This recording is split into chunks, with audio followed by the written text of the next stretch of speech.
over the break, we've come up with a resolution which is addressing all of the issues that have been raised in the questions and the discussion that we've had with our deputation. So we're requesting the executive to consider the continuation of the temporary closure of the non-self-contained restricted freedom camping sites, and also implement any new temporary closures as required to run for the period of the full review. Carry out a partial review of the freedom camping bylaw to consider amendments to provisions related to non-self-contained freedom camping in the bylaw to be implemented by 1 December 2016. So by summer, we've got the non-self-contained dealt with. Bring forward the full review to be implemented by 1 May 2017, and instruct staff to prepare a report on the partial and full reviews and present the consultation documents to council for approval. So obviously the partial will come first and the full one after that.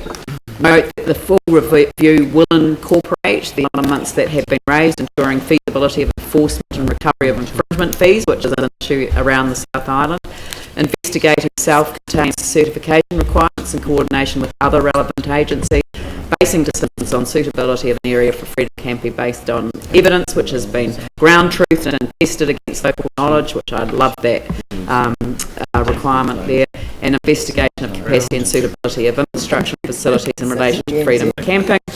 And then we've got the Christchurch City Council work with other councils in local government New Zealand to seek a full government review of the Freedom Camping Act in light of our experience, and in line with the reality that freedom camping is no longer a low-key and diffused activity, and that consistency, alignment and regulation enforcement between local authority controlled areas and Crown land is desirable. The current legislation permits freedom camping unless otherwise restricted or prohibited, and the review should address this. So I think that that's kind of, in a nutshell, captured all of the issues that have been raised, and I'd like to thank staff for assisting with that.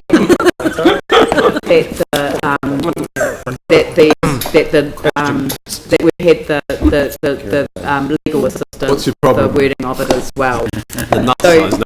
I've got a question. Can you just, what does ground truth mean? Oh, stop it. It's a serious question. It's a resolution. What does it mean? Well, it's used a lot. Ground truthing means that you test it on the ground. You actually talk to the people that have been involved in it, and you test whether that matches the reality of the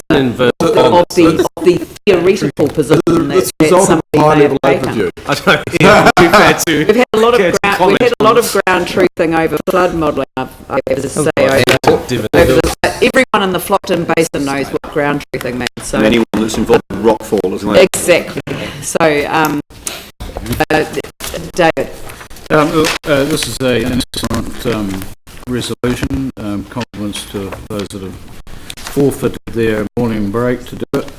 I'd just like to focus on perhaps 4 and 5A, and a question perhaps to Carleen really centres around an issue of resourcing and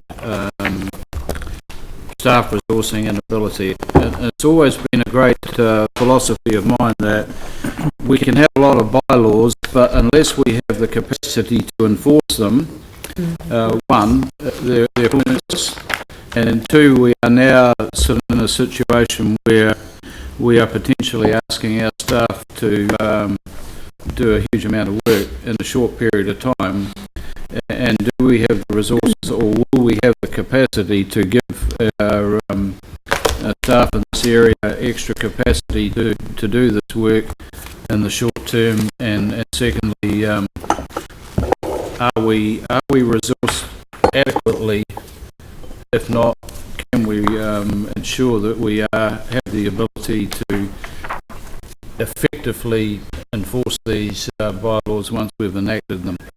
Well, those are obviously two different questions. I guess in terms of being able to do the work, it means prioritising this work over other work. So we have to look at what we don't do in terms of that. In terms of enforcing, it's an issue about what the bylaw says and what we need to enforce. So we need to estimate that as part of the review as well.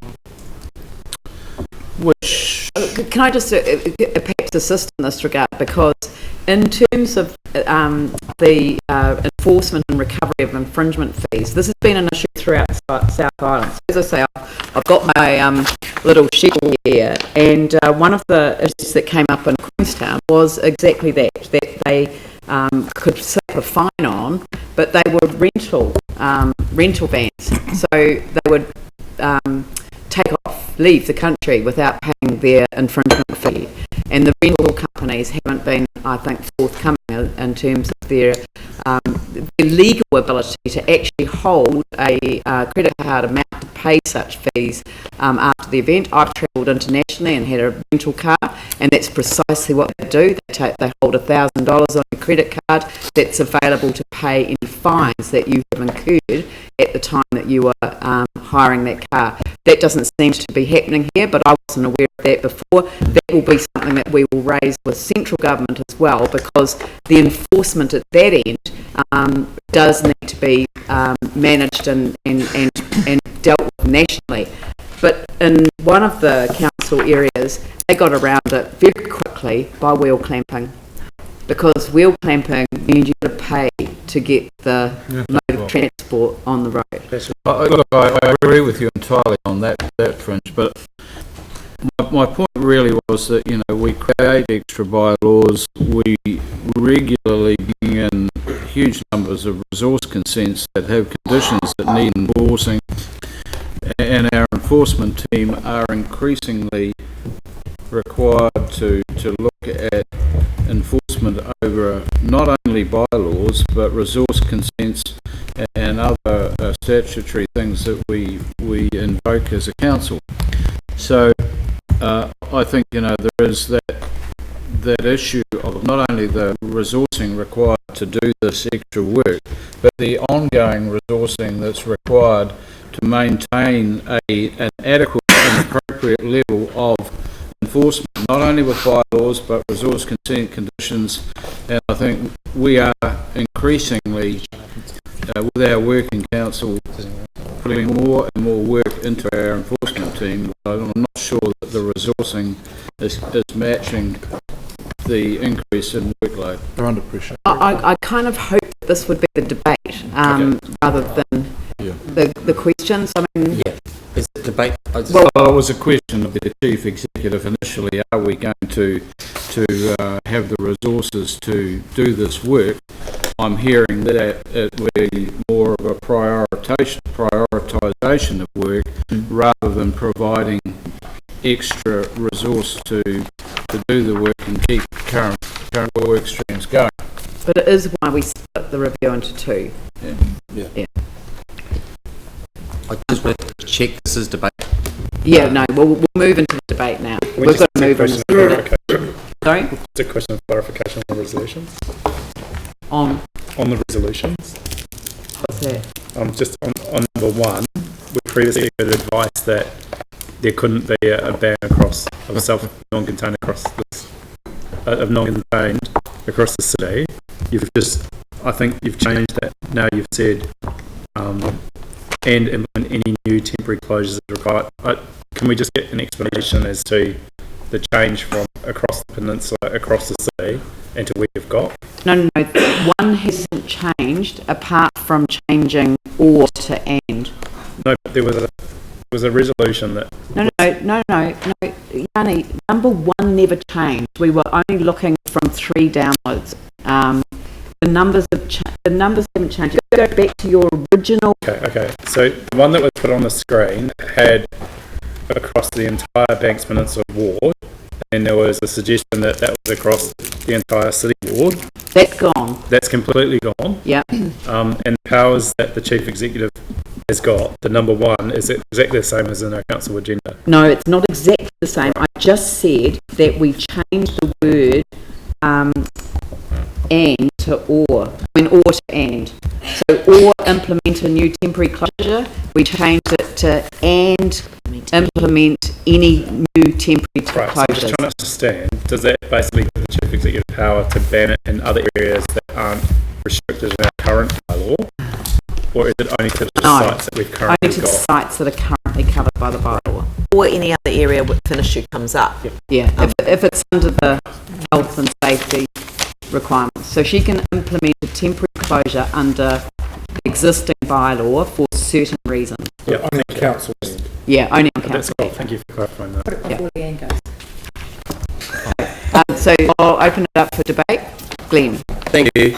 The committee obviously found the social consequences of freedom camping, both self-contained and non-offensive to all cultures, and I think we may have underestimated the effects.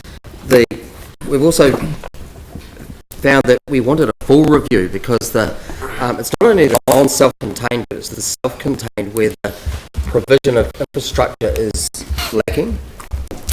I'm really heartened by a push for work on this locally and centrally. You talked to Marcus pointing around his campfire where we've stated he's got some great creative ideas open to that working party. Maureen Pugh, the former Mayor of Eastland District Council, now National List MP, she worked a lot on this, promoting this with government at the time. So I can see a lot of opportunities to join up with the ministers and get onto it. But heartened also by the potential to have a non-self-contained ban, if you like, in our district, which we may well have to get to. Yeah, Andrew and Tim. Thank you. I'm really pleased to see this set of resolutions in front of us today. I certainly urge councillors to support them as they stand. I have been very concerned. Obviously, I look through my own eyes and see what's happening on the peninsula, particularly. Been very concerned around the problems that we had last summer, despite the bylaw being put in place on the 1st of December 2015. Clearly, there were some effects of freedom camping that we hadn't anticipated would be so great when we considered that initial bylaw. So the fact that we've responded to what we saw last summer so quickly, I think is good. Keeping the closure of the current sites that are closed in place, I think is very wise, given the problems that we had at those sites, and to allow for a full review of the bylaw before those sites are considered for reopening in whatever shape or form. I certainly accept that a full review and a thorough and far-reaching review will take time, and if staff are advising that's going to take until 2017, and that certainly needs to be taken as the case. And in that context, I'm pleased that we've been able to look at a partial review prior to that to avoid any issues that otherwise would have occurred, particularly in regard to non-self-contained freedom camping over the 2016-17 summer season. I was particularly concerned about a proliferation of non-self-contained freedom camping on the Banks Peninsula. We're already seeing some issues at Allendale and at Le Bons Bay, and maybe to a smaller extent at Little Akaloa. I think we've even started to identify where next year's hotspots might have been, and I'm hopeful that the partial review of the bylaw, which will take place before the 1st of December, so that we can have the new bylaw in place by, or the new partially reviewed bylaw in place by the 1st of December 2016, will be able to address those issues. So I think what we've got in front of us here is something that's technically workable, that staff are able to deliver on in a really good way, but it also responds to the issues that we heard in the deputations this morning and the concerns that have been expressed around the table. So once again, I urge councillors to support what we've got in front of us now. Thank you. Was it Tim and then David, Phil? Yeah, I guess that could be reiterated. This is non-self-contained. That's the key here, because freedom camping, it's not free. It's costing the ratepayers both in lots of amenities with regards to the using our facilities beyond what they were actually designed for. And French Farm would be a fantastic example of that. But also in Addington, again, we did that around the park, the sort of amenity to the community. They felt that to what level that was. But there are camping grounds and good facilities right throughout the City Council area, and nothing's stopping anyone doing day trips. But when it comes to the non-self-contained, let's support our local businesses, those camping grounds, to invest and are there for everybody. I don't see why they're not overly expensive. They're great facilities, and the more they're used, the more they can invest in those facilities. And I think it's a really positive way forward with regards to those. So thank you for supporting. Yeah, thank you. I think this is a start, but I think there's a lot more work that needs to be done, and it's sort of acknowledged in here, although I thought actually one of the best suggestions from the deputations was that we do set up a more holistic working party or task force working with the community over the solutions as well, and I think that's a really important element. So although there's not a formal resolution in here, hopefully it's something that can be picked up on.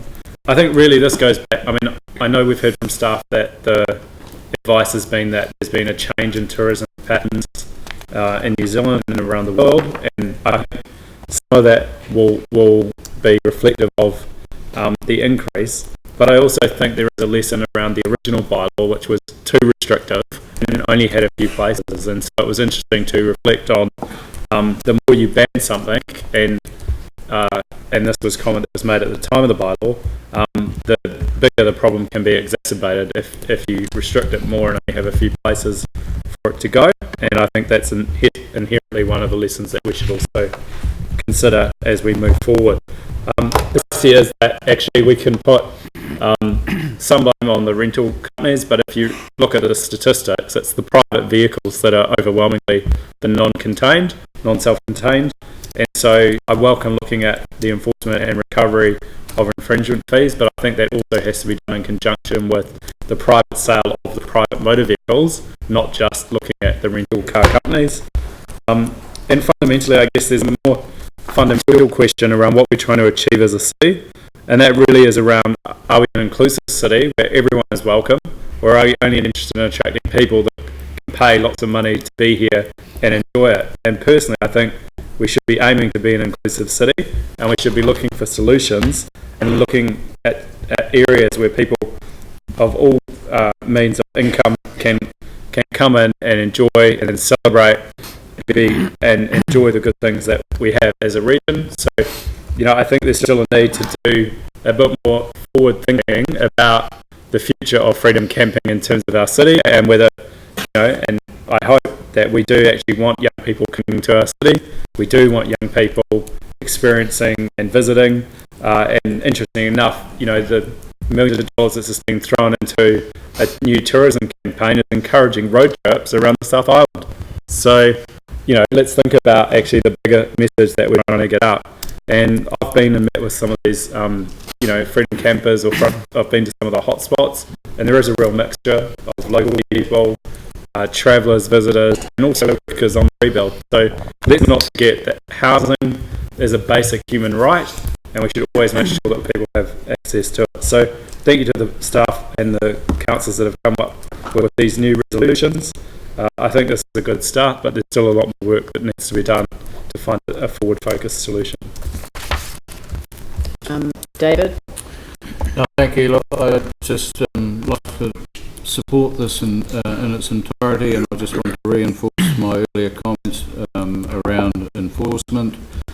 Not a lot of point in having bylaws if we can't enforce them properly. And secondly, I would really like to reinforce item 6 particularly. I think it's absolutely imperative that we have a joined up strategy that works around the South Island. There's no point in having regulations in Christchurch, different regulations in Selwyn, and you get down to Oamaru and it's different again. So I think we need to be signalling a message to Freedom Campus. These are the regulations that apply across the South Island.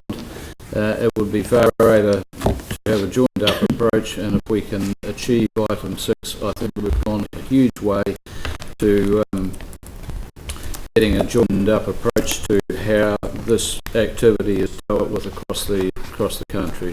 So I will be supporting the motion in its entirety. Phil and Paul? I think it's excellent that we've by and large got pretty much agreement in this debate. And I want to start actually thanking staff, because I know at the time when, during the middle of summer, staff spent hours and hours to sort this and resolve it. And no one had anticipated the whole wave of tourists, and especially the wave of freedom campers, and as staff have told us, the numbers were compounded by the social media, creating the hotspots. I think we do want to be welcoming to all of our visitors, including and especially young people, because many of them hopefully will return to our country. But it has to be managed well, and there is usually invariably a price to pay. And unfortunately, at the time, people in Addington, the local people, paid that price. And I'm really glad that the action which our chief executive has taken is addressing that, and all of council now are taking. There's no question that we have to look at ways of matching the camping facilities which we already have and have them working well. And I'm really encouraged to hear from staff that in the review there is potential to have some manageable options which hopefully will be much more workable than what we've had today. Great. Paul? I just want to touch on a point with regard to, I agree with the resolution. We do need to manage this problem, and it's interesting to note that it becomes such a problem and how agitated our ratepayers became, seeing people coming in here and having these facilities for free. And I want to touch on that point because when something's free, I don't think people respect it to the degree they should. Now, I did a freedom camping trip 2 Christmases ago, and Dock has some outstanding facilities, $6 a night. Yeah, not free. And it's not expensive, and I think it's affordable for any tourist actually managed to get over here. They can see the great sites that our country has to offer. What we've also done, though, is we've become a default camping ground operator, allowing freedom camping to pop up in our sites that our public use regularly. And of course, what it has done is actually it has hindered the ability for our commercial part of our camping ground operators that actually do this as a living to actually make a decent income. So what they've actually had to do has increase their costs, which then makes it prohibitive. So in actual fact, we actually get in the way of commercial operations by having this as a default backstop for freedom campers for nothing. So I'm actually really pleased to see some controls going into place, looking at how we can actually control it right across the South Island. I think it's really important. So we have one set of rules. Once they get to our country, we apply it right across the region, which I think is really important, especially coming into the coming tourism boom that is actually starting to hit us now. As we heard that we had the perfect storm this particular year. We've got a lot more coming into the country, and if we want to manage it, we've got to take some controls now and do it properly. Right, well, I'll put that motion. All those in favour say aye. Aye. Opposed say no. Carried. Thank you very much. If I You could, want to deal with 31, saying we've got staff here? Would that be... sorry, well, we've got community board chairs that have been sitting here waiting. What's 31? Just a receiving. Yeah, is it just a receiving? Yeah. It's about these rubbish fees, the increase in the... Oh, no. Sorry, I'm on the wrong one now. Yeah. I'll just go back and note that item 5, presentation of petitions, there were no petitions to present. And item 55, if somebody could move the inclusion of supplementary reports as identified there, someone with that term, second the Paul, I'll put that motion. All those in favour say aye. Aye. Opposed say no. That's carried. And now I will hand it over to the Deputy Mayor, and I'll see you after lunch. And where are you on? You're now up to item 6, so... Yeah. Go V! Right.